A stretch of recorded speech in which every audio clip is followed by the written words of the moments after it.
Friends, நம்ம சேனலுக்கு உங்கள் எல்லாரையும் ரொம்பவே ஹாப்பியாகவே வெல்கம் பண்ணுறேன். எல்லோரும் எப்படி இருக்கீங்க? இது ஃப்ரைடே மார்னிங். என் பாப்பாவுக்கு இன்றைக்கி மில்லட்ஸ் டே செலிப்ரேஷன் பண்ணுறாங்க. அதுக்காக மில்லட்ஸில் ஏதாவது ஒரு ஸ்நாக்கும் ஏதாவது ஒரு லஞ்சும் கொடுத்து விடணும். அதுக்காக ரொம்பவே சிம்பிளாக என்ன செய்ய முடியுமோ அதை தான் நான் காலையிலேக்கு ரெடி பண்ண முடியுங்கிறதுனால கம்பு லட்டுக்கு நைட்டே ஒரு கப் அளவுக்கு கம்பு ஊற வச்சுட்டு காலையில் எழுந்திரிச்சோன்னா ஒரு டவலில் விரித்து நல்லா ஃபேன் காற்றுல காய வச்சு எடுத்துக்கிட்டேன். ஸ்நாக்ஸுக்கு கம்பு லட்டு, லஞ்சுக்கு வரகரிசியில் பருப்பு சாதம். அதுதான் ரொம்ப ரிஸ்க் எடுக்காமல் என்ன செய்ய முடியுமோ அதை யோசித்து வரகரிசி ஒரு கப் எடுத்திருக்கேன். இப்போது அதையும் ஒரு பாத்திரத்தில் போட்டுட்டு அரை கப் அளவுக்கு பருப்பு எடுத்து இதை ஒரு 10 நிமிஷம் ஊற வச்சுட்டு அந்த கேப்பில் போயிட்டு நம்ம காய் தேவையானதெல்லாம் பருப்பு சாதத்துக்கு தேவையான காயெல்லாம் ரெடி பண்ணிவிட்டு குக்கரில் கொஞ்சமாக எண்ணெய் கொஞ்சமாக நெய் சேர்த்துக்கிட்டு லைட்டாக அதை தாளிச்சிக்கலாம். கொஞ்சமாக கடுகு சீரகம் போட்டு தாளிச்சுக்கிறேன். இது நல்லா பொரிஞ்சதும் நான் ஒரே ஒரு பூண்டு பல் எடுத்திருக்கேன். அதை 4ஆக கட் பண்ணி போட்டிருக்கேன். பெருசாக இருந்ததுனால பாப்பாவுக்கும் பையனுக்கும் மட்டுங்கிறதுனால ஒரே ஒரு பச்சை மிளகாய் 2ஆக கட் பண்ணி போட்டுக்கிறேன். இது இன்னும் ஃப்ளேவராக வேணும், இன்னும் கொஞ்சம் காரம் வேணும்னா இன்னொரு பச்சை மிளகாயும் வத்தலும் மிளகாய் வத்தலும் சேர்த்துக்கலாம். அது கூட சின்ன வெங்காயம் சேர்த்து நல்லா வதக்கி விட்டுக்கிறேன். அதுக்கப்புறம் அது கூடவே ஒரு 1.5 தக்காளி, அதுவும் லைட்டாக உப்பு போட்டு நல்லா வதக்கிக்கலாம். இது கூடவே கொஞ்சமாக நறுக்குங்க பீன்ஸ், கொஞ்சமாக கேரட், இது கூட உருளைக்கிழங்கும் சேர்த்துக்கலாம். அதுக்கு மேலே வேறு எதுவும் சேர்த்தா அந்தளவுக்கு நல்லாயிருக்குமான்னு தெரியல.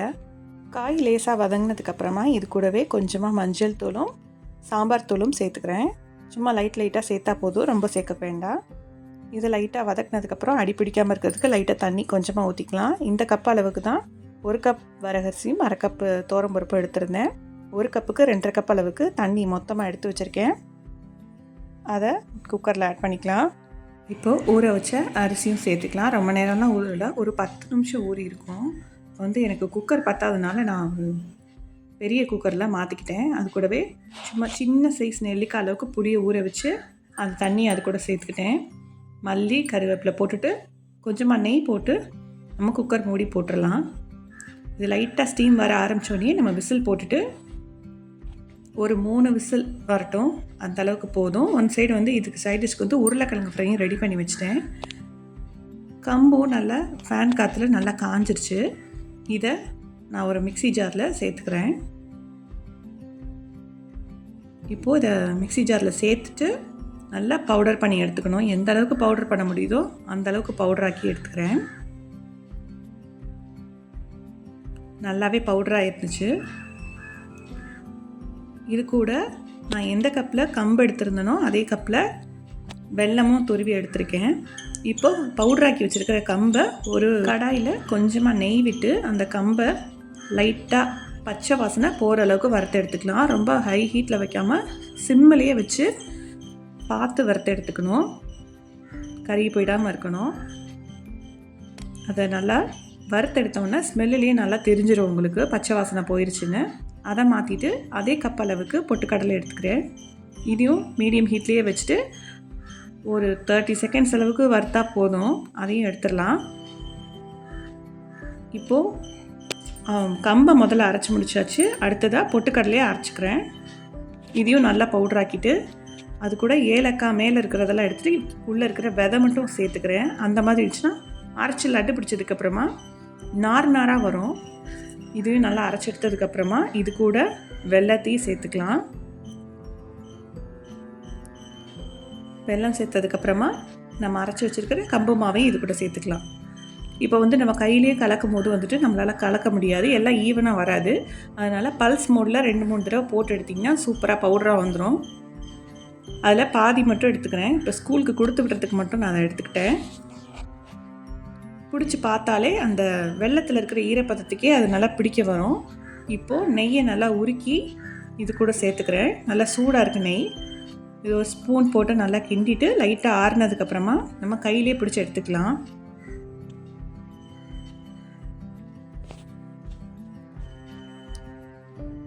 பிடிச்சி பார்த்தா உதிராமல் இருக்கணும். கரெக்டாக நல்லா கிச்சனு பிடிக்கிற மாதிரி இருக்கணும். ஒரு 5 முந்திரி பருப்பை பொடியாக்கி போட்டிருக்கேன். ஏன் நிறைய போடலைன்னா என் பாப்பா திடீர்னு எனக்கு பிடிக்கும் அப்படின்னு சொல்லுவாங்க, திடீர்னு எனக்கு பிடிக்காதுன்னு சொல்லுவாங்க. அதனால் நம்ம கணிக்கவே முடியாது, அவங்க மூடை பொறுத்து. அதனால் அவங்களுக்கு தெரியாத அளவுக்கு ரொம்ப பொடியாக கம்மியாக போட்டிருக்கேன். நல்லா குட்டி குட்டி உருண்டையாக பிடிச்சி எடுத்தாச்சு. குட்டீஸ்க்கு கொடுக்கறதுனால குட்டி குட்டியாக போட்டிருக்கேன். நம்ம வீட்டில் சாப்பிடும்போது பெரிய உருண்டையாக கூட பிடிச்சிக்கலாம். ரொம்பவே டேஸ்டியாக இருந்தது. இந்த கம்பு லட்டை கண்டிப்பாக ட்ரை பண்ணி பாருங்கள். இந்த பக்கம் நம்ம வரகரிசி வந்து ஒரு 3 விசில் விட்டு ஸ்டீமும் இறங்கிருச்சு. இப்போ பார்க்கும்போது உங்களுக்கு கொஞ்சம் கொல கொலன்னு இருக்கிற மாதிரி இருக்கும். இது வந்து நீங்கள் லஞ்சுக்கு கொடுக்கும்போது கரெக்டாக செட் ஆயிரும். அதனால தான் இந்த அளவுக்கு தண்ணி வச்சது. நீங்கள் உடனே சாப்பிட்றீங்கன்னா 2.5க்கு பதிலாக 2ஆக வச்சு உடனே சாப்பிட்டுக்கலாம். இதுவும் நல்லா டேஸ்ட்டாகவே இருந்துச்சு. எக்ஸ்ட்ராவாக கொஞ்சம் நெய் விட்டு கலந்து விட்டுக்கிறேன். இது வந்து ஃபஸ்ட்டு என் பாப்பாவுக்கு லஞ்சை பேக் பண்ணிக்கிறேன். எழுந்து வந்தோடனே அவங்களுக்கு சாப்பிட கொடுத்தேன் அந்த லட்டுவை. இவ்வளோ டேஸ்ட்டாக இருக்கும்னு நானே நினச்சி பார்க்கல. ஃபர்ஸ்ட் டைம் அது ட்ரை பண்ணியிருக்கேன். நீங்களும் கண்டிப்பாக ட்ரை பண்ணுங்கள். வரகரிசியில் சாம்பார் சாதமும் சூப்பராக இருந்தது. இது வந்து ஸ்கூலுக்கு டேஸ்ட் பண்ணுறதுக்காகவும் ஒன்றில் பேக் பண்ணியாச்சு. இது என் பாப்பாவோட ஸ்நாக்ஸுக்கு வாழைப்பழமும் அந்த கம்பு லட்டும் வச்சு விட்டுருக்கேன். எல்லாத்தையும் பேக் பண்ணி ஸ்கூலுக்கு அனுப்புனதுக்கப்புறமா தான் எங்களுக்காக நோம்பு கஞ்சி ரெடி பண்ணியிருந்தேன். கொஞ்சம் எல்லாருக்குமே டைம் ஆன மாதிரி இருந்ததுனால வீடியோ எடுக்காமல் டக்குன்னு நோம்பு கஞ்சி ரெடி பண்ணியாச்சு. சிக்கன் போட்டு சேம் வரகரிசியில் இது நோம்பு கஞ்சி ரொம்பவே டேஸ்டியாக இருக்கும். நம்மளுக்கு முஸ்லீம் ஃப்ரெண்ட்ஸ் இருந்தால் மட்டும்தான் ரம்ஜானுக்கு நோம்பு கஞ்சி கிடைக்கும். பட் நம்மளே செஞ்சு சாப்பிட்டுக்கலாம், சாப்பிட்ணுன்னு தோணுச்சுன்னா செஞ்சு சாப்பிட்டுக்கலான்னா கண்டிப்பாக இதே மாதிரி ட்ரை பண்ணலாம். உங்களுக்கு இதோட ரெசிபி வேணும்னா கமெண்ட்டில் சொல்லுங்கள். இதுக்கு சைட் டிஷ்க்கு சமோசாவும் வடையும் கடையிலேயே வாங்கியாச்சு. இதுக்கு இதோட காம்பினேஷன் தான் ரொம்பவே நல்லாயிருக்கும். நாங்கள் இது எல்லாத்தையும் சாப்பிட்டு ரொம்பவே என்ஜாய் பண்ணோம். உங்களுக்கு இந்த வீடியோ பிடிச்சிருந்தா லைக் பண்ணி ஷேர் பண்ணி சப்ஸ்கிரைப் பண்ணி வச்சுக்கோங்க. தேங்க்யூ.